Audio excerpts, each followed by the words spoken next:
constituant en fait du livret qui retiendra surtout notre attention ce matin. Au chapitre 12, nous lisons ces promesses magnifiques. Et tu diras en ce jour-là, je te loue, Éternel, car même si tu as été irrité contre moi, ta colère s'apaise, tu me consoles. Oui, Dieu est mon sauveur. Je me confie en lui et je n'ai plus de crainte, car l'Éternel est ma force. Il est le sujet de mes chants, il m'a sauvé. C'est pourquoi, avec joie, vous puiserez de l'eau aux sources du salut, et vous direz en ce jour-là, célébrez l'Éternel, invoquez-le, annoncez aux nations ses œuvres, et proclamez qu'il est sublime. Chantez pour l'Éternel, car il a accompli des œuvres magnifiques, que dans le monde entier on les connaisse. Poussez des cris de joie, exultez d'allégresse, habitants de Sion, car au milieu de vous, il est très grand, lui, le Saint d'Israël. Nous allons encore demander au Seigneur de bénir notre temps d'étude ensemble. Est-ce que Madame Donzel voudrait nous conduire dans la prière ?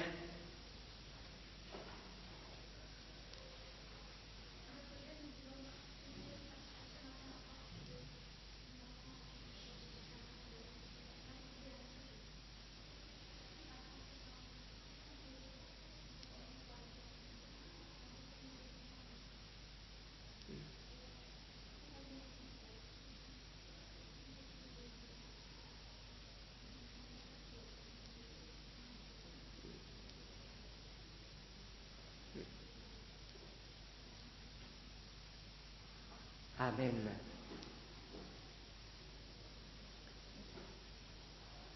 Nous avons jeté un coup d'œil la dernière fois sur ce que nous apprend la Bible concernant la personne et le temps du prophète Ésaïe. Vers l'an 740-739 avant Jésus-Christ, un jeune crack de la classe dirigeante de Jérusalem qui se préoccupe de la situation de son peuple, de l'état des mœurs, du déclin spirituel, mais aussi de la situation politique, car l'ogre assyrien, la grande puissance de ce temps-là, qui s'était assoupi pendant quelques dizaines d'années, se réveille et constitue une menace terrible à l'horizon des petits peuples du Moyen-Orient. Alors il y a déjà des alliances qui se nouent, qui se font, qui se défont, et le pouvoir royal à Jérusalem ne paraît pas très solide. Il y a encore un vieux roi, mais qui est lépreux, Osias. Son fils, qui est co-régent, ne semble pas une très forte personnalité, Yotam. Son petit-fils, lui, semble un homme très doué, efficace pour l'action politique, seulement il est l'homme de l'alliance avec les Assyriens. Une chose que tout fidèle de l'Éternel à Jérusalem ne peut que considérer avec horreur, parce qu'une alliance politique avec une puissance comme l'Assyrie, cela veut dire aussi des compromis en matière de culte, en matière de religion. Et c'est à ce moment-là que ce jeune homme, Yoshiyahu, Ésaïe, transcrit en français, reçoit une vision de Dieu dans le temple de Jérusalem. Il contemple la majesté du Dieu qui est 3 fois saint, saint, saint, saint, et le Seigneur, l'Éternel des armées, c'est-à-dire le Seigneur de l'univers entier. Et Dieu lui confie, en ayant purifié ses lèvres, une mission étrange, lui annonçant que ce sera très difficile, très très dur, que ce sont des temps troublés que le peuple va connaître avec beaucoup de dévastation. Et nous allons considérer maintenant la première grande tranche de prophétie du ministère fort long que cet Ésaïe a rempli depuis 740 ou 739, l'année de la mort du roi Osias, jusque sans doute vers 695, 693 peut-être même encore un peu plus bas, au moment où le petit-fils d'Achaz, Manassé, était sur le trône. Nous avons 3 séances à consacrer à l'ensemble du livre d'Ésaïe, qui est le plus grand de tous les livres de la Bible. Donc c'est bien peu, nous sommes obligés de sélectionner, de survoler. Le livre d'Ésaïe a 66 chapitres, autant que la Bible tout entière compte 2 livres, et nous allons normalement couvrir cet ensemble aujourd'hui, au mois de mai et au mois de juin. Au mois d'avril, l'Institut biblique sera un institut biblique commun, et je ne serai pas là, je suis en voyage, donc nous n'aurons pas de leçons sur Ésaïe, et ce sont les 3 séances avant l'été, y compris celle d'aujourd'hui, qui seront consacrées à l'ensemble du livre. Aujourd'hui, je voudrais que nous considérions les prophéties qui commencent au chapitre 2 et qui vont très loin dans l'ensemble du livre. Il y a plusieurs grandes sections qui sont concernées, mais en nous concentrant sur celle qui annonce la venue d'Emmanuel. Nous allons en parler avec un peu plus de détails que du reste. Mais je vous montre pourquoi je dis à partir du chapitre 2 et pas à partir du chapitre 1er. Parce qu'en fait, dans le bloc de ce livre, le chapitre 1er est une sorte d'introduction qui correspond au chapitre de la fin. On a remarqué qu'il y a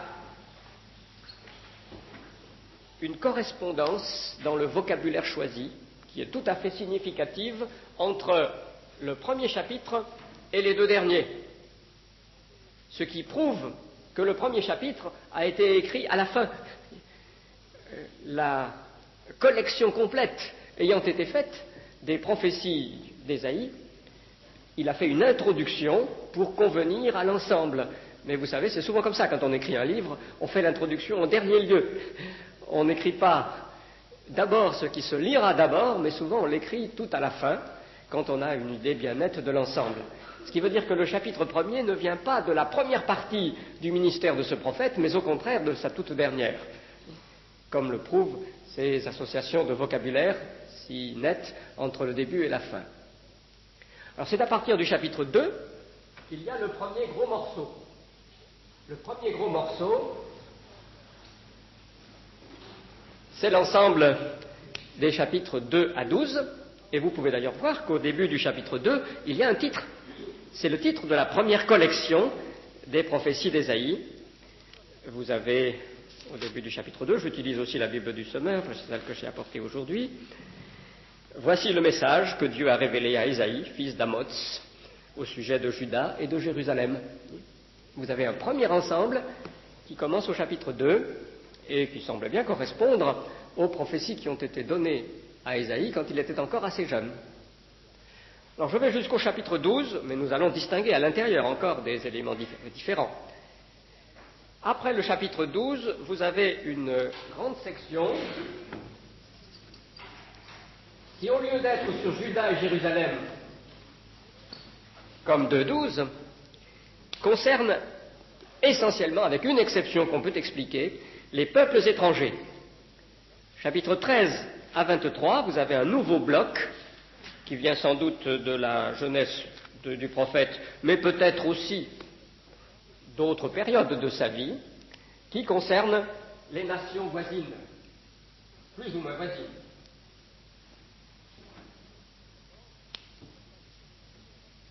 Cet ordre, un ensemble sur les nations, après des prophéties qui s'adressent d'abord au peuple, on le retrouve dans d'autres livres prophétiques d'ailleurs. Vous retrouvez ça chez Ézéchiel par exemple, et dans l'ordre de Jérémie aussi, si vous prenez l'ordre qu'on a conservé en Égypte, parce qu'il a été modifié dans les manuscrits qu'on gardait en Babylonie et qui ont donné lieu à la numérotation en chapitres que nous avons dans nos Bibles. Donc un deuxième bloc qui est un bloc de prophétie contre les nations, Moab, Ammon, etc. Ça nous intéresse un peu moins, avouons-le, que celle qui concerne le peuple de Dieu directement, parce que nous sommes les héritiers directs du peuple de Dieu, l'Israël de Dieu, par la grâce de notre adoption, alors que ces nations, dont Ésaïe prophétise surtout les jugements, ont pour la plupart disparu, mais il y a des choses intéressantes quand même. dans cet ensemble, mais nous nous attarderons beaucoup moins, il faut faire des choix. Puis vient une assez longue section, de 24 à 35,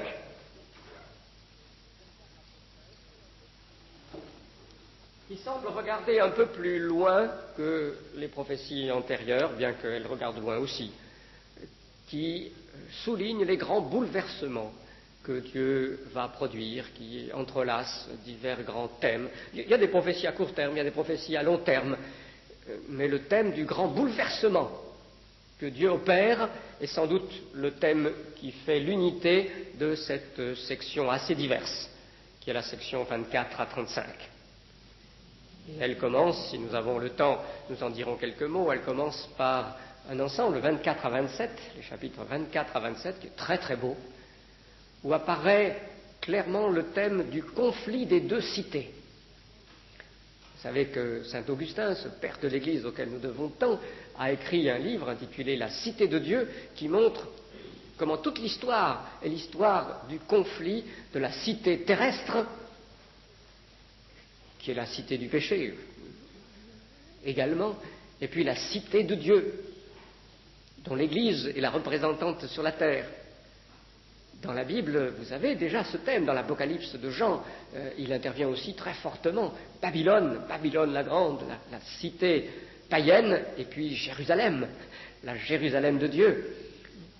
Et le thème, même s'il est déjà antérieur dans la Bible, on peut le voir se dessiner dès l'histoire de la tour de Babel, car Babel c'est Babylone, c'est le même mot dans l'original, ce thème apparaît vraiment pour la première fois dans ces chapitres 24 et 27 d'Ésaïe comme un thème développé, un thème que le prophète orchestre en quelque sorte. La cité du chaos, la cité du néant, la cité de l'orgueil païen, et puis en face, la cité de Dieu. Donc une section sur les grands bouleversements, puis un intermède, quelques chapitres qui sont un récit de ce qui est arrivé dans les dernières années du siècle, du 8e siècle, le siècle où principalement Ésaïe a vécu, puis il a débordé sur le 7e siècle, comme je vous l'ai dit, mais il a surtout vécu au 8e siècle, avant Jésus-Christ. Dans ces dernières années, il y a eu une crise, nous allons peut-être encore en reparler, au temps du roi Ézéchias, il y a eu la maladie d'Ézéchias, il y a eu une ambassade venue de Babylone, et il y a eu surtout la grande invasion assyrienne, le siège de Jérusalem et une délivrance miraculeuse de Dieu. Et cela nous est raconté dans les chapitres 36 à 39.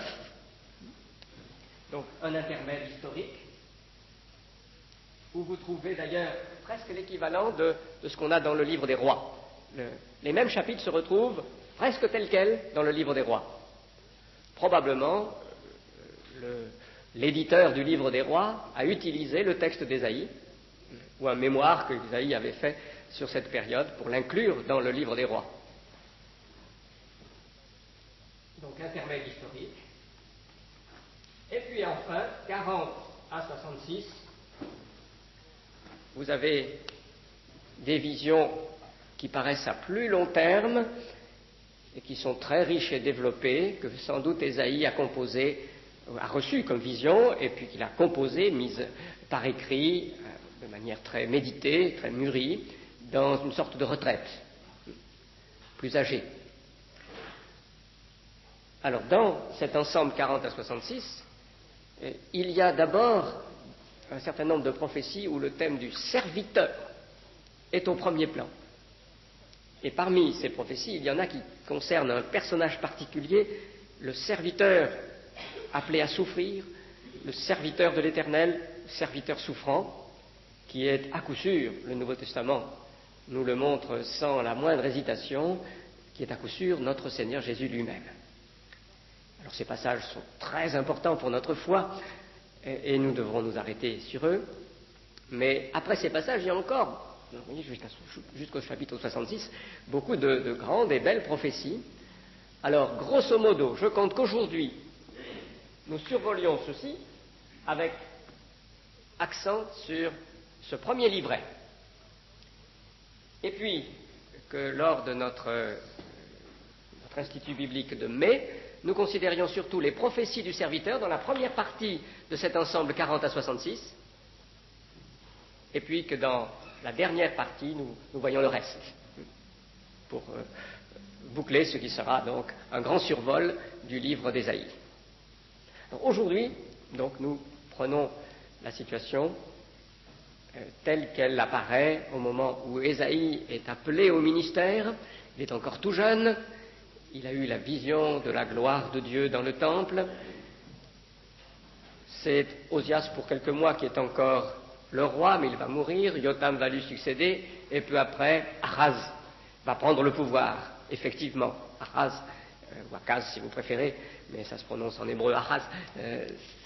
Ahaz est le fils de Jotham, et il va effectivement, en 736, par une sorte de révolution de palais, coup d'État, prendre le pouvoir pour mener sa politique d'alliance avec les Assyriens. Alors, dans cet ensemble 2 à 12, vous avez d'abord les tout premiers chapitres, 2 et suivants, 2 à 5 si vous voulez, qui sont intéressants à lire, qui contiennent divers thèmes, surtout la dénonciation des péchés qui se commettent couramment sur le territoire de Juda, également l'affirmation que Dieu va se réserver un reste. Nous voyons déjà ce thème apparaître. La dénonciation de l'orgueil humain, c'est un thème qui est tout à fait marqué chez Ésaïe. Ésaïe, peut-être parce que venant lui-même d'une famille de l'aristocratie, peut-être de la famille royale, il se savait tenté par l'orgueil et par la suffisance de quelqu'un qui a beaucoup de dons et de richesses. Ésaïe est le prophète qui s'attaque de la manière la plus vive et constante à l'orgueil humain. Et cet orgueil humain qui se manifeste dans la confiance en soi que l'on a. Je suis capable de résoudre tous mes problèmes. Celui qui s'appuie sur l'humain croit que c'est un fondement solide pour bâtir, qu'il a les ressources pour triompher, celui-là va au-devant de la ruine, de l'écrasement. Et l'antidote de cette attitude d'orgueil, c'est la foi, la simple confiance en Dieu. Celui qui met sa foi en Dieu cesse de se confier en lui-même. Il sait qu'il est lui-même inadéquat, incapable de résoudre les problèmes qui sont devant lui. Il s'en remet à Dieu. Il s'appuie sur Dieu seul. C'est un thème qui apparaît dès le chapitre 2, avec un refrain, l'orgueil des humains, le regard hautain des humains sera abaissé, dans cette partie initiale du livre d'Ésaïe. Mais il n'y a pas d'oracle très particulier, très précis pour annoncer des choses à venir, sinon de manière assez générale, qu'il y aura fatalement des jugements et que Dieu a son plan. Et puis au chapitre 6, alors, nous avons le récit de la vocation que nous avons considéré la fois dernière, le récit de la vision dans le temple. Il n'intervient pas tout au début, parce que sans doute les chapitres 2 à 5 étaient là pour montrer dans quelle situation le jeune Ésaïe avait été appelé par Dieu, mais nous avons déjà parlé du chapitre 6, donc nous n'y revenons pas. Et alors nous avons, après cela, l'ensemble 7 à 12.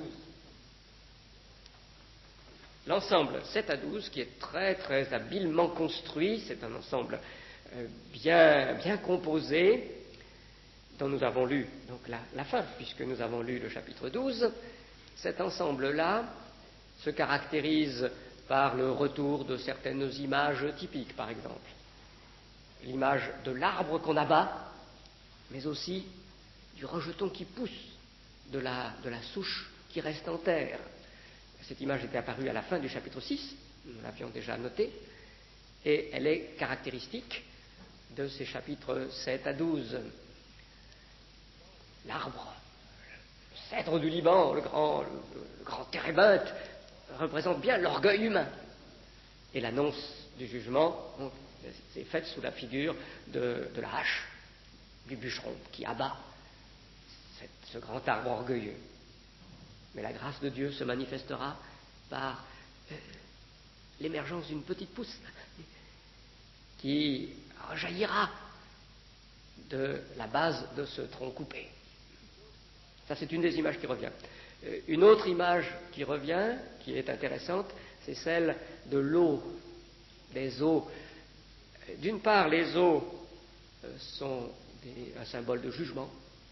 Les grandes invasions, l'invasion de l'Assyrie au chapitre 7 est présentée comme une inondation qui va couvrir le pays. Mais d'autre part, les eaux sont aussi présentées comme la source de la vie. En fait, c'est bien comme ça. L'eau, elle peut avoir des effets dévastateurs, terribles, et être synonyme de mort, et en même temps, elle est indispensable à la vie. On sait bien que c'est de l'eau que renaît la vie. Alors, le prophète Ésaïe joue sur cette valeur symbolique double de l'eau, et en particulier, c'est au chapitre 8, il joue de l'opposition entre deux sortes de courants d'eau. Le courant tumultueux, puissant du grand fleuve qui s'écoule avec fracas, ça représente la puissance des Assyriens, qui constituent le grand empire avec une puissante armée. Et le roi Ahaz est fasciné par ces eaux bruyantes, et il veut s'allier avec la Syrie. Et puis, à l'opposé, alors, le prophète Ésaïe parle des eaux tranquilles, qui coulent tout doucement, de Siloé, les eaux de Jérusalem, les eaux qui représentent cette foi tranquille et discrète en Dieu, qui a choisi Jérusalem et qui veut lui être fidèle. Ça aussi, vous voyez, c'est un élément du jeu sur le symbolisme de l'eau qu'on a dans ces chapitres. Il y a aussi le thème associé à l'eau, d'ailleurs, de l'Exode. Dieu, une première fois, a agité la main pour faire s'arrêter les eaux de la mer des roseaux et pour délivrer son peuple lors du premier Exode. Eh bien, Dieu va rééditer ses exploits. Le langage de l'Exode est repris, comme il l'avait été déjà, par des prophètes antérieurs à Moïse. Osée avait parlé, nous l'avons dit, du nouvel Exode que Dieu allait opérer.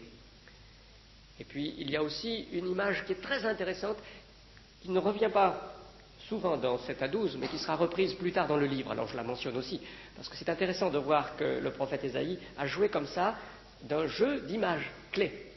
L'image qu'il affectionnait est très significative. C'est l'image, je dirais, de l'autoroute. Bon, c'est pas traduit comme ça dans nos Bibles, même dans la version très moderne donc, du Semeur, mais je dirais que ce serait vraiment l'équivalent. Et c'est traduit route quand même. Route. C'est un mot qu'on trouve à la fin du chapitre 11. Il y aura une route pour ceux de son peuple qui resteront, qui demeureront encore en Assyrie, comme il y eut jadis une route pour Israël quand il sortit d'Égypte. Ça veut dire une chaussée remblayée. C'est un mot spécial en hébreu. Ce n'est pas simplement un chemin, mais et même pas seulement une route qui s'est peu à peu constituée parce qu'à force de voyageurs, de carrioles et de troupeaux pour l'emprunter, mais une route vraiment construite avec des remblais qui a demandé un travail d'ingénieur et ensuite de travaux publics. C'est pour ça que je dis une autoroute. Eh bien, ce thème-là de la route chaussée remblayée que Dieu prépare, il revient dans tout le livre d'Ésaïe, aussi dans la dernière partie 40 à 66. Et il y en a encore d'autres, mais je vous indique ces choses pour que vous saisissiez la richesse des images qu'emploie le prophète et le soin avec lequel il a composé son livre, reprenant ces divers motifs pour constituer une belle tapisserie bien unifiée et ordonnée dans sa diversité.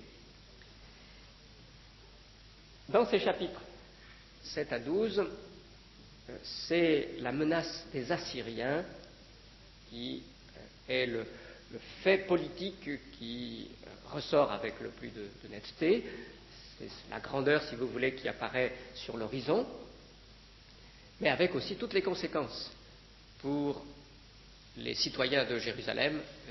Quelles sont leurs réactions devant cette menace assyrienne? Que font-ils? C'est le contexte historique de ces chapitres 7 à 12. Il n'y a cependant pas que des choses à court terme qui y soient contenues. Dans cette situation, le prophète reçoit la promesse de la venue de quelqu'un auquel il donne le nom d'Emmanuel et dont il prophétise de grandes choses. Et ce sont ces prophéties concernant Emmanuel qui, dans ces chapitres 7 à 12, sont les éléments les plus précieux pour notre foi, pour notre lecture de chrétiens. Car ces passages annoncent en fait notre Seigneur Jésus, dont l'ange, lorsqu'il a annoncé cette naissance, a bien précisé qu'il accomplissait en effet ses promesses. Alors nous allons les voir, ces passages principaux sur l'Emmanuel. Nous nous concentrons maintenant sur eux, je vais vous les indiquer. Et puis, s'il reste un peu de temps, nous verrons d'autres éléments ensuite, mais autrement non, je laisserai quand même quelques temps aussi pour les questions. C'est au chapitre 7 que le nom d'Emmanuel est prononcé pour la première fois, et il faut bien se rendre compte de la situation très très précise et concrète que nous brosse le début de ce chapitre. Sous le règne d'Achaz, fils de Jotham et petit-fils d'Ozias, roi de Juda, il n'était pas encore roi tout à fait en titre, mais il avait pris le pouvoir, de fait. Il était régent avec le pouvoir, donc c'est déjà son règne. Sous le règne d'Achaz, fils de Jotham et petit-fils d'Ozias, vers 735 avant Jésus-Christ, Rétzin, roi de Syrie, se mit en campagne avec Pékar, fils de Remaliahu, roi d'Israël, contre Jérusalem pour l'attaquer. Mais ils ne purent la vaincre. Quand on apprit à la cour du royaume de David que les Syriens avaient pris position au territoire éphraïmite, le roi et tous ses sujets furent secoués comme le feuillage des arbres de la forêt quand ils sont agités par le vent. Ils tremblent, ils tremblent, ils tremblent. Quelle est la situation? Je vous rappelle la carte de la région. Très rapidement, ça c'est la Méditerranée. Voilà la mer Morte ici, Jérusalem ici, Israël avec comme capitale Samarie au nord, le Jourdain qui est ici. Les Syriens, capitale Damas, occupent la région au nord-est, au-delà du plateau du Golan, vous savez qu'on en parle encore aujourd'hui. Et puis les Assyriens sont la grande puissance ici en Irak et débordent le territoire de l'Irak actuel. Achaz est l'homme du parti pro-assyrien. Il a bien vu que les Assyriens sont les plus forts à cette époque de l'histoire, et il se dit, il faut être dans leur petit papier, c'est ça qui est le plus sûr. Mais les Israélites de Samarie et les Syriens, eux qui ont peur des Assyriens, essayent de susciter une grande ligue contre les Assyriens, de tous les petits peuples alentours. Et ils font pression sur Jérusalem pour que Jérusalem, Juda, se joignent à cette coalition des petits peuples contre les Assyriens. Achaz ne veut pas, Ésaïe non plus ne veut pas, au nom de Dieu, parce que pour le peuple de Dieu, pas d'alliance avec les païens. Et les Syriens sont des païens comme les Assyriens. Mais Achaz, lui, ne veut pas parce qu'il est allié avec les Assyriens, qu'il courtise la faveur des Assyriens.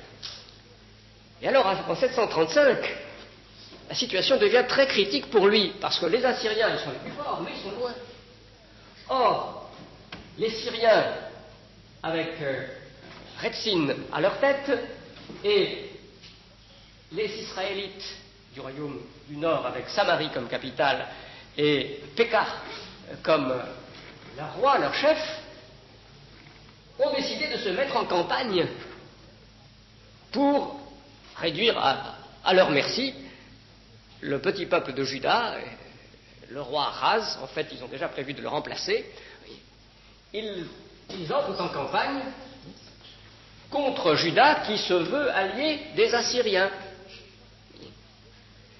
Et lorsque le roi Achaz à Jérusalem entend dire les troupes de Syrie et les troupes d'Israël, Éphraïm, c'est la tribu principale d'Israël, ont déjà fait leur jonction, ils se préparent à attaquer. Lui qui avait compté sur les Assyriens, il devient très très nerveux. Il nous est dit, surtout, tous secoués, frissonnants comme les arbres de la forêt sous le vent. Alors dans cette situation, l'Éternel dit à Ésaïe, va à la rencontre d'Achaz, toi et Shear-Yashub, ton fils. C'est-à-dire, il avait un fils auquel, par ordre de Dieu, il avait donné le nom de « un reste reviendra ». C'est un des oracles qu'il avait prononcé. Tu le trouveras vers l'extrémité de l'aqueduc du réservoir supérieur, sur la route du champ du teinturier. Tu lui diras, écoute-moi, garde ton calme, n'aie donc pas peur et ne perds pas courage devant ces deux bouts de tison fumants, devant la fureur de Retsin et de son pays, la Syrie, et du fils de Remaliahu, c'est-à-dire Pékar. La Syrie, il est vrai, projette un malheur contre toi, de concert avec Éphraïm et le fils de Remaliahu, et ils ont dit, marchons contre Juda, jetons-y l'épouvante, conquérons-le, établissons-y comme roi le fils de Tabéel. Ils avaient un roi pour remplacer Achaz. Mais ainsi parle le Seigneur l'Éternel, cela ne tiendra pas, cela ne sera pas, car c'est Damas, la capitale de la Syrie, et c'est Retsin qui est chef de Damas. Dans 65 ans, Éphraïm sera écrasé et n'existera plus en tant que peuple. La capitale d'Éphraïm, c'est Samarie, le chef de Samarie, c'est le fils de Remaliahu, ça veut dire sans doute ce n'est que ça, alors que le chef de Jérusalem, c'est le Seigneur. Si vous n'avez pas confiance, vous ne tiendrez pas. Le prophète dit donc au roi, tu as bien fait de refuser l'alliance que les Syriens et les Israélites de Samarie veulent imposer. N'entre pas dans leur coalition, c'est bien, ils ne feront rien contre toi. Ces deux bouts de tison fumants, et ils sont en train de finir de brûler. Il n'y a plus de force qui reste en eux. Donc, n'aie pas peur d'eux, non, en effet. Mais si vous n'avez pas confiance en moi, vous ne tiendrez pas. Ça, c'est un avertissement à propos de la politique qu'Achaz veut mettre en œuvre d'alliance avec les Assyriens. Il y a un jeu de mots, en fait, dans l'original, que la Bible du Semeur n'a pas essayé de rendre. C'est la même racine verbale qui est employée deux fois. Et moi, j'aime traduire, comme la Bible de Jérusalem, si vous ne tenez pas à moi, vous ne tiendrez pas.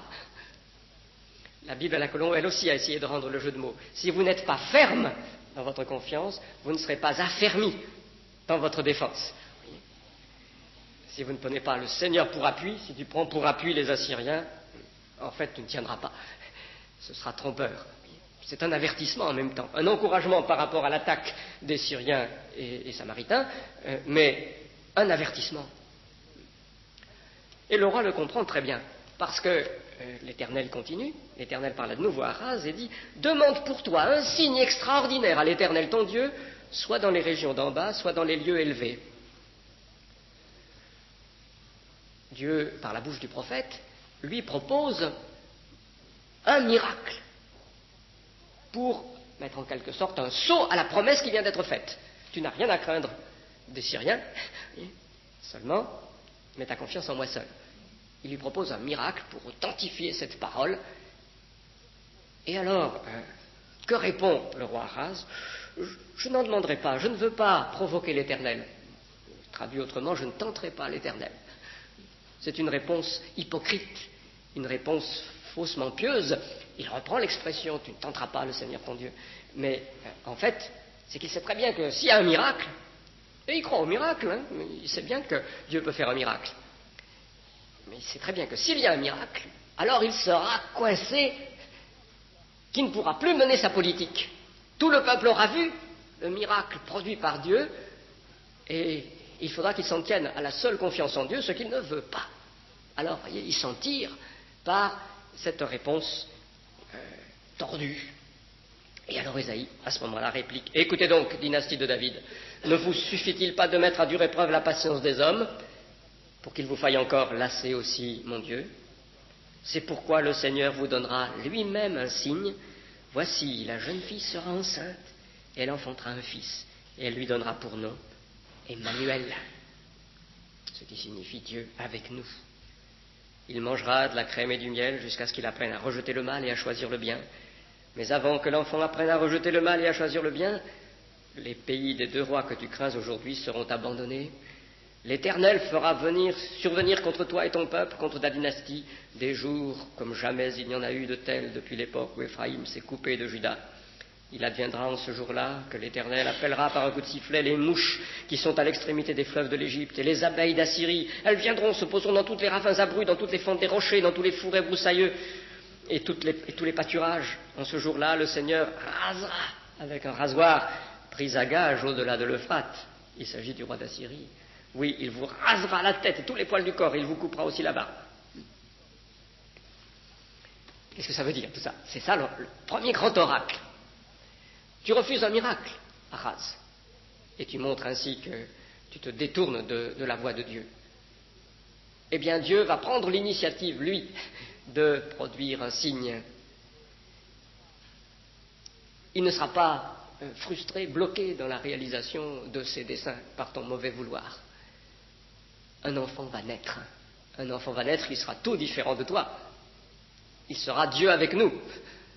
Alors que ta devise à toi, ce serait plutôt « je me débrouille sans Dieu ». Dieu avec nous. Emmanuel. Ce sera un enfant qui vivra dans l'intimité de Dieu, se nourrir de crème et de miel dans la petite enfance jusqu'au temps du discernement du bien et du mal, c'est ce qui veut dire l'âge de la responsabilité. C'est une expression qui semble désigner la communion intime et libre avec Dieu. La crème et le miel, ce sont les aliments de terre promise, et aussi dans les peuples alentours, les aliments des dieux. Il connaîtra donc une parfaite intimité avec Dieu, cet enfant. Et il naîtra d'une jeune fille. Car le mot qui est employé ici veut dire jeune fille. Il ne veut pas dire jeune femme, contrairement à ce que certaines versions indiquent. Il naîtra d'une jeune fille, c'est là qu'il y aura un miracle extraordinaire. Parce que c'est une jeune fille pure, c'est le plan de Dieu qui s'accomplit. Il naîtra d'une jeune fille. Ce qui est un jugement contre Ahaz. Ça veut dire que ce ne sera pas ton fils à toi. Déjà. Un jugement contre Ahaz. Dieu va accomplir son plan. Quelqu'un viendra tout différent de toi, et on peut comprendre que cela s'inscrit, on peut comprendre aisément, puis la suite va le confirmer, que ça s'inscrit dans la promesse faite à David, que viendrait un descendant qui naîtrait de sa famille et qui siégerait sur son trône dans la paix et dans la justice. Le prophète dit, eh bien Dieu va amener ce descendant promis, qui sera tout différent de toi, Ahaz, qui sera Emmanuel, mais ce ne sera pas ton fils, il naîtra d'une jeune fille, par un grand signe que Dieu produira lui-même. Mais avant que cela arrive, bon, d'une part, les 2 pays que tu redoutes, ils seront complètement dévastés, on n'en parlera plus. Mais avant que ça arrive, surtout les Assyriens, qui sont tes amis, ils vont déferler sur le pays. Ils vont tout raser, comme un rasoir qui passe sur tout le corps. C'est ça, en résumé, ce qui est l'annonce de cette parole. Certains ont essayé de voir dans l'enfant Emmanuel un enfant de l'époque d'Ésaïe, mais à mon avis, ça ne colle pas. Ça ne colle pas parce qu'il n'y a eu aucune jeune fille qui ait été enceinte d'une manière pure et légitime et qui ait enfanté un fils. Aucune au siècle d'Ésaïe. C'est un miracle qui ne s'est pas produit à ce moment-là. Il n'y a pas eu non plus cette situation qui est décrite d'un enfant vivant dans la communion intime du Seigneur les premières années de sa vie. Je ne pense pas qu'on puisse dire que la prophétie vise d'abord quelqu'un du siècle d'Ésaïe, parce qu'elle ne s'est pas accomplie. Elle ne s'est accomplie qu'en la personne de Jésus, qui est né d'une jeune fille pure, Marie. C'est vraiment une prophétie qui annonce précisément la venue au monde surnaturelle de notre Seigneur Jésus. Alors nous sommes un petit peu surpris du grand décalage dans le temps. Reconnaissons-le. C'est dans une situation historique bien déterminée, je vous l'ai présenté, qu'il est question d'un signe pour confirmer la parole à Ahaz, Et puis en fait, ça a pris plus de 7 siècles avant de se réaliser, cette venue de l'enfant. Alors à ce propos, il me semble que nous pouvons faire deux remarques essentiellement. La première, c'est que le prophète, lui, ne sait pas quel est l'intervalle. Ce qu'il affirme à Ahaz, c'est qu'il sait que Dieu va envoyer ce fils de David attendu, et qu'il le fera par le miracle d'une naissance virginale, mais il ne sait pas combien de temps ça va prendre. Pour lui, ces choses sont comme présentes, en tout cas proches, puisque le Seigneur lui en donne la certitude, mais il ne savait pas que c'était 7 siècles. Ça c'est vrai. Et dans le fond, l'intervalle n'importe pas tellement. Du point de vue du sens du texte, ce qui était important, c'est que Dieu ne se laisse pas bloquer par le refus d'Ahaz. Que Dieu n'est pas frustré dans l'exécution de ses desseins, lors même que les hommes sont infidèles. C'était un fils de David, Ahaz, il était de la descendance de David. Et pourtant, il se conduit très mal. Mais ça ne va pas empêcher Dieu d'accomplir la promesse faite à David. Alors que ce soit 50 ans plus tard ou 750 ans plus tard, finalement, ça change relativement peu. Voyez. Mais ça, c'est le premier élément qu'on peut faire valoir, me semble-t-il, à ce propos. Je pense qu'on peut faire valoir d'autres considérations encore. Dans le texte même, c'est quand même projeté dans un avenir assez lointain, relativement lointain, puisque l'assistance du prophète, c'est que avant que tout ça n'arrive, il y aura toutes les dévastations que les Assyriens vont commettre. Donc c'est quand même projeté d'une manière assez lointaine dans ce schéma de la prophétie du chapitre 7. Voilà l'essentiel de ce qu'on trouve dans cette première prophétie. Au chapitre 8, alors nous avons encore des choses fort intéressantes, et le nom d'Emmanuel est réutilisé une fois, mais juste dans l'expression « ton pays, ô Emmanuel », ta terre ou ton pays, Emmanuel, au verset 8. Chapitre 8, verset 8, il est dit des Assyriens, comparé à un grand fleuve dévastateur, il pénétrera en Juda, il inondera, le submergera, il lui montera jusqu'au cou, et le déploiement de ses flots couvrira toute l'étendue de ton pays, Emmanuel. Ce qui suggère aussi le rang royal pour Emmanuel, c'est son pays. Mais il n'y a pas un oracle plus détaillé qui concerne Emmanuel dans ce chapitre 8. Le deuxième grand oracle concernant sa personne, c'est au chapitre 9 qu'on le voit. Là, le nom n'est pas employé, mais c'est clairement le même. L'enfant à naître, au chapitre 9, à un moment où déjà les Assyriens, c'est sans doute un peu plus tard que l'oracle a été prononcé, pas en 735, mais un peu plus tard, au moment où les Assyriens ont déjà commencé de dévaster ce pays de la Galilée, qui faisait partie du territoire du royaume du Nord, d'Israël. À la fin du chapitre 8, il est dit « Il n'y aura pas toujours des ténèbres sur ce pays envahi par l'angoisse. Si dans les temps passés, Dieu a couvert d'opprobre tout le pays de Zabulon et le pays de Nephtali, c'est-à-dire la Galilée, région-là, dans les temps à venir, il couvrira de gloire la route de la mer au-delà du Jourdain, le district des nations païennes, toute cette zone-là, celle où Jésus est né, celle où Jésus a accompli la plus grande part de son ministère. Le peuple qui vivait dans les ténèbres, ces gens qui ont été affligés par les dévastations des Assyriens et leurs descendants, verra briller une grande lumière. La lumière resplendira sur ceux qui habitaient le pays dominé par d'épaisses ténèbres. Ô Éternel, tu fais abonder l'allégresse, tu fais jaillir une très grande joie, et l'on se réjouit devant toi, tout comme au temps de la moisson, ou comme on crie de joie lors du partage d'un butin. Car le joug qui pesait sur lui, le bâton qui frappait son dos, le gourdin de son oppresseur, toi tu les as brisés, tout comme au jour de la défaite de Madian. Toutes chaussures de guerriers qui martèlent le sol et tout manteau qu'on a roulé dans le sang seront livrés aux flammes pour être consumés. Car pour nous, un enfant est né, un fils nous est donné, et il exercera l'autorité royale. Il sera appelé merveilleux conseiller, Dieu fort, Père à jamais et Prince de la paix. Il étendra sans fin la souveraineté et donnera la paix qui durera toujours au trône de David et à tout son royaume. Son royaume, sa royauté sera solidement fondée sur le droit et sur la justice, dès à présent et pour l'éternité. Voilà ce que fera le Seigneur des armées célestes dans son ardent amour. Vous voyez, c'est ce que je vous annonçais. Là, il est bien clair que c'est le Messie attendu, le fils de David, qui doit régner éternellement sur le royaume de David, son ancêtre. Mais ce qui est le plus frappant pour annoncer la venue, ce qui est le plus frappant, c'est le nom qui lui est attribué. Un nom quadruple, 4 paires de termes dans l'original, et c'est bien rendu dans la Bible du Semeur.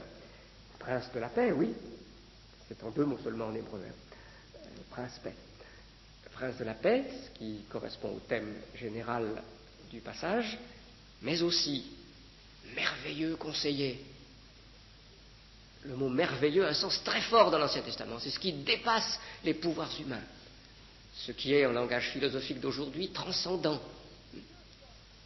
Dieu fort, Père à jamais, Père d'éternité, pour un enfant. Je ne vois pas comment on peut comprendre ce passage sans reconnaître qu'il annonce que l'enfant attendu, le Messie à venir, sera plus qu'un homme, ne sera pas seulement le descendant de David. Et il n'y a qu'à voir l'embarras des commentateurs juifs au fil des siècles, et même encore des traducteurs aujourd'hui, pour se rendre compte que c'est vraiment un texte d'une très grande force pour annoncer que Jésus, Emmanuel, allait être plus qu'un homme, allait être Dieu lui-même, le Dieu fort, descendu parmi nous comme un petit enfant. Et puis vous avez un 3e grand passage, qui est celui du chapitre 11, où cette fois, il n'est plus présenté comme un enfant, mais où l'image de l'enfance est quand même encore présente, car c'est un rejeton qui jaillit de la souche depuis longtemps en terre de l'arbre abattu de la dynastie davidique. Les versets qui précèdent, à la fin du chapitre 11, ont cette image du jugement de Dieu comme d'une hache qui abat toute la forêt orgueilleuse du Liban. Il tranche avec la hache, le Liban s'effondre sous les coups du puissant. Les grandes familles, les grandes dynasties, comme des arbres abattus. Un rameau poussera sur le tronc d'Isaïe, le père de David, c'est-à-dire donc la famille de David. Un rejeton naîtra de ses racines et portera du fruit. Voilà aussi ce qui nous montre que ça devait prendre du temps, que la famille de David soit abattue, qu'il ne soit plus que comme une souche en terre après jugement. L'Esprit de l'Éternel reposera sur lui, et cet Esprit lui donnera le discernement, la sagesse, le conseil et la force. Il lui fera connaître l'Éternel et s'attacher à lui. Son plaisir sera d'obéir à l'Éternel. Il ne jugera pas d'après les apparences, il n'arbitrera pas d'après des ouï-dire, il jugera les pauvres avec justice, il arbitrera en faveur des pauvres du pays selon le droit. Il frappera la terre de sa parole comme avec un bâton, le souffle de sa bouche abattra le méchant, il aura la justice pour ceinture à ses reins et la fidélité pour ceinture à ses hanches. Le loup vivra avec l'agneau, la panthère paîtra aux côtés du chevreau, le veau, le lionceau et le bœuf à l'engraisse seront ensemble, et un petit enfant les mènera au pré. Les vaches et les ours brouteront côte à côte, leurs petits auront un même gîte, le lion et le bœuf se nourriront de paille, le nourrisson s'ébattra sans danger près du nid du cobra, et le tout jeune enfant pourra mettre la main dans l'antre du serpent. On ne commettra plus ni mal ni destruction sur toute l'étendue de ma montagne sainte. Toute la terre alors connaîtra l'Éternel, car la terre sera remplie de la connaissance de l'Éternel, comme les eaux recouvrent le fond des mers. Et la venue de celui qui était un petit enfant au chapitre 9, qui est maintenant un roi qui règne avec justice, l'Esprit reposant sur lui, cette venue-là assure une plénitude d'harmonie sur la terre entière. C'est le règne qui est annoncé de notre Seigneur Jésus-Christ.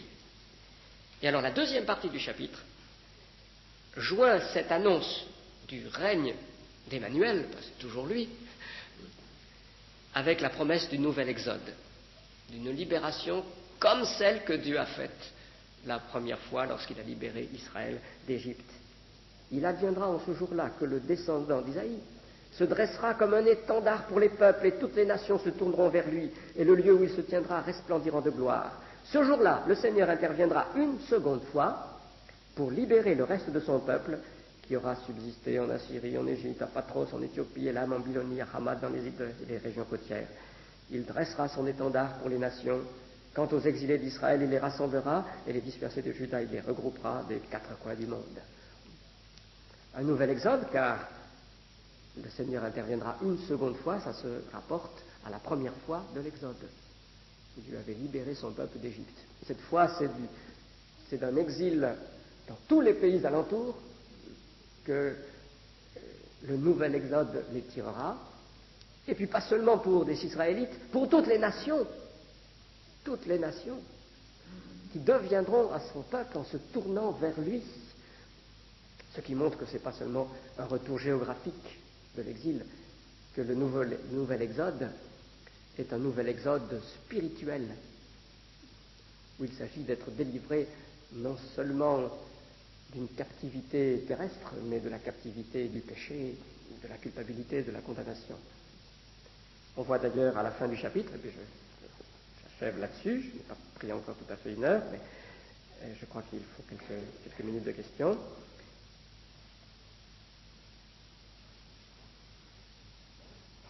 Au verset 15, nous avons « L'Éternel asséchera le golfe de la mer d'Égypte, il lèvera la main pour menacer l'Euphrate, et par son souffle impétueux, il brisera ce fleuve en 7 ruisseaux. » C'est son souffle, on peut traduire aussi son esprit, comme le font d'autres versions.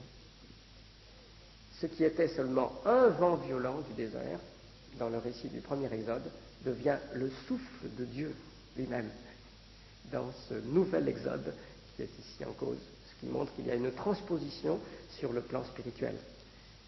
C'est l'Esprit de l'Éternel qui va opérer, lui qui repose sur Jésus-Christ, qui va opérer cette délivrance dans la vie de tous ceux qui se tourneront vers lui. Je vous signale que ce chapitre 11, verset 1er et verset 10, donc c'est bien la preuve que l'interprétation que je vous dis est juste, ces versets 1 et 10 sont cités par Paul dans Romains 15 comme preuve que maintenant, dans l'Église, les Juifs et les païens jouissent ensemble de l'accomplissement des promesses. Le fait que ce soit les nations qui se tournent vers le rejeton d'Isaïe, qui est l'étendard de leur foi, ce fait-là est considéré par Paul comme accompli dans l'Église, où il y a des gens venant des nations, comme venant du judaïsme. L'apôtre Paul applique à la situation de l'Église ces versets, montrant qu'il faut bien comprendre que c'est un nouvel exode spirituel qui s'accomplit en notre faveur.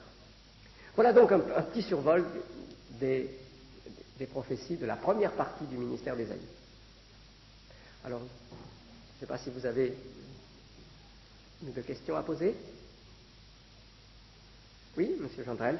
Oui, je voudrais revenir sur un problème de traduction dans le chapitre 7, verset 14. Oui, oui. Parce que traditionnellement, Alma est traduit par une femme, bon, il y a ça, pas de la déception par Pierre, et vu que vous preniez une chose vraiment différente.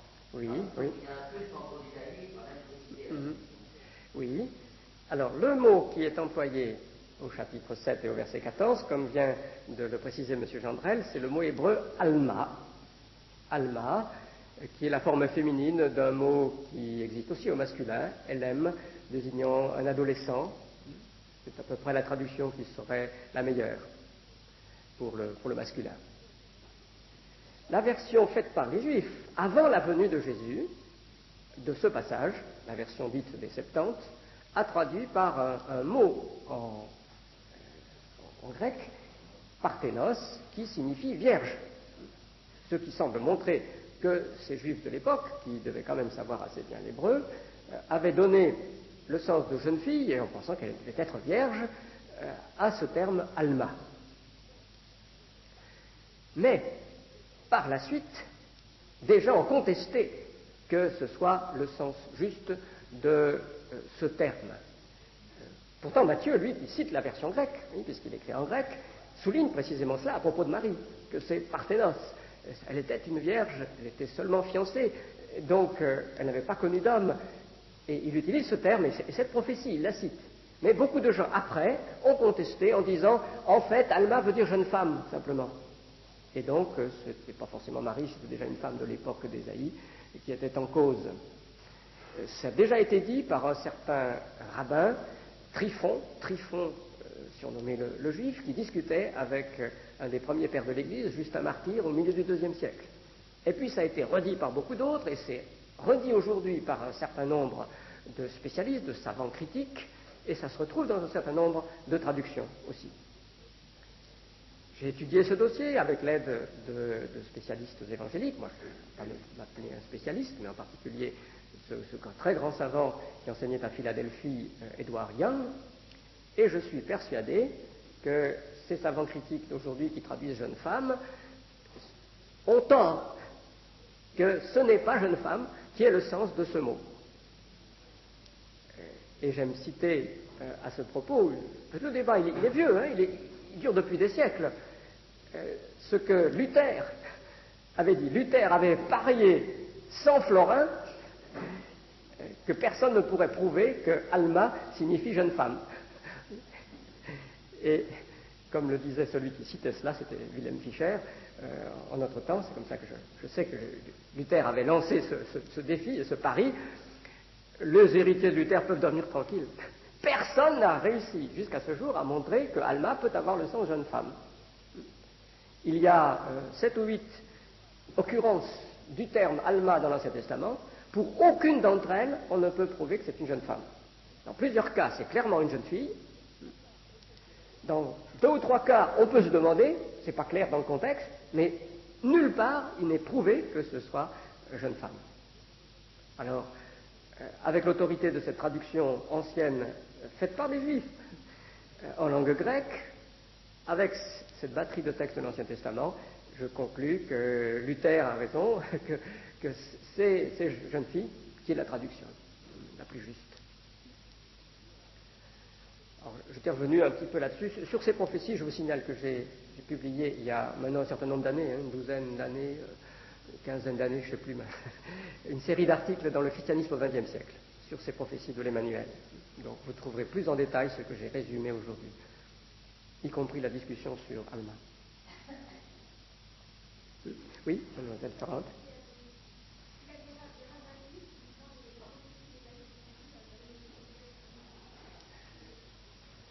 Je pense qu'il y en a eu. Je pense qu'il y en a eu parce que, vous savez, oui, excusez-moi, oui.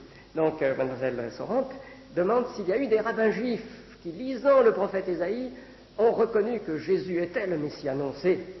Alors, je ne peux pas vous en citer qui, simplement en lisant le texte, l'ait reconnu, mais je veux souligner un fait qui est trop ignoré, c'est qu'au fil des temps, il y a eu un nombre important de juifs qui ont reconnu que Jésus était vraiment celui qui devait venir. Nous avons toujours l'impression que les Juifs refusent, mais oui, c'est vrai d'une majorité, mais il y a quand même, dans le courant de l'histoire de l'Église, des centaines, des milliers, et de docteurs, de gens très instruits du judaïsme, qui se sont convertis et qui ont fait un bien fou, d'ailleurs, après ça, par leur témoignage dans l'Église chrétienne. Donc, je suis persuadé que ça a joué un rôle, en tout cas, important. Notre frère, M. Guggenheim, parle parmi nous assez souvent, vous le connaissez bien. Je pense à un homme qui a fait un très gros travail utilisant une connaissance du Talmud qui était tout à fait hors pair, Alfred Edersheim, dont les 2 gros volumes sur la vie et les temps de Jésus le Messie, je les ai en anglais, je les ai chez moi, je les utilise encore, bien que ce soit un ouvrage de plus d'1 siècle. Très très beau texte. Et il s'était converti avec un arrière-plan du judaïsme, par la force du témoignage des Écritures. Monsieur Berger? Il y a actuellement aux États-Unis beaucoup d'églises judéo-chrétiennes, Oui, il y a donc, je répète aussi, donc, il y a aux États-Unis beaucoup d'églises judéo-chrétiennes, mais vous savez, l'expression même de judéo-chrétienne, si cela veut dire qu'ils sont unis des Juifs et des Juifs d'adoption par grâce, que sont d'anciens non-Juifs attachés à Jésus que nous sommes, alors il faut dire que notre Église aussi est judéo-chrétienne. Bon, on réserve parfois le terme à des églises où il n'y a presque que d'anciens juifs, ou des juifs de naissance qui sont venus à la foi. Le mouvement des juifs pour Jésus, for Jesus en particulier. Et je rappelle que nous avons à prier pour la femme de notre frère Alain Tadjin, qui est juive, venue d'Amérique, et moi je crois que le Seigneur veut qu'elle découvre qui est vraiment Jésus, mais il nous faut encore prier tous. J'ai le sentiment que le Seigneur veut faire une œuvre en elle. Oui